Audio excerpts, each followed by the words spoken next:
Partai politik merupakan suatu kelompok terorganisir yang anggota-anggotanya mempunyai orientasi, nilai-nilai, dan cita-cita yang sama. Tujuan dibentuknya partai politik adalah untuk memperoleh, merebut, dan mempertahankan kekuasaan secara konstitusional. Jadi munculnya partai politik erat kaitannya dengan kekuasaan. Pasca proklamasi kemerdekaan, pemerintahan Republik Indonesia memerlukan adanya lembaga parlemen yang berfungsi sebagai perwakilan rakyat sesuai dengan amanat Undang-Undang Dasar 1945. Keberadaan parlemen, dalam hal ini DPR dan MPR, tidak terlepas dari kebutuhan adanya perangkat organisasi politik, yaitu partai politik. Berkaitan dengan hal tersebut, pada 23 Agustus 1945, Presiden Soekarno mengumumkan pembentukan Partai Nasional Indonesia sebagai partai tunggal. Namun keinginan Presiden Soekarno tidak dapat diwujudkan.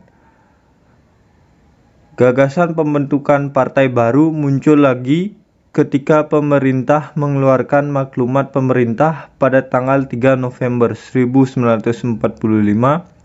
Melalui maklumat inilah gagasan pembentukan partai-partai politik dimunculkan kembali dan berhasil membentuk partai-partai politik baru. Di antara partai-partai tersebut tergambar dalam bagan berikut ini. Sistem kepartaian yang dianut pada masa demokrasi liberal adalah multipartai. Pembentukan partai politik ini menurut Muhammad Hatta agar memudahkan dalam mengontrol perjuangan lebih lanjut. Hatta juga menyebutkan bahwa pembentukan partai politik ini bertujuan untuk mudah dapat mengukur kekuatan perjuangan kita dan untuk mempermudah meminta tanggung jawab kepada pemimpin-pemimpin barisan perjuangan. Walaupun pada kenyataannya, partai-partai politik tersebut cenderung untuk memperjuangkan kepentingan golongan daripada kepentingan nasional. Partai-partai politik yang ada saling bersaing, saling mencari kesalahan, dan saling menjatuhkan. Partai-partai politik yang tidak memegang jabatan dalam kabinet dan tidak memegang peranan penting dalam parlemen sering melakukan oposisi yang kurang sehat dan berusaha menjatuhkan partai yang memerintah. Hal inilah yang menyebabkan pada era ini sering terjadinya penggantian kabinet.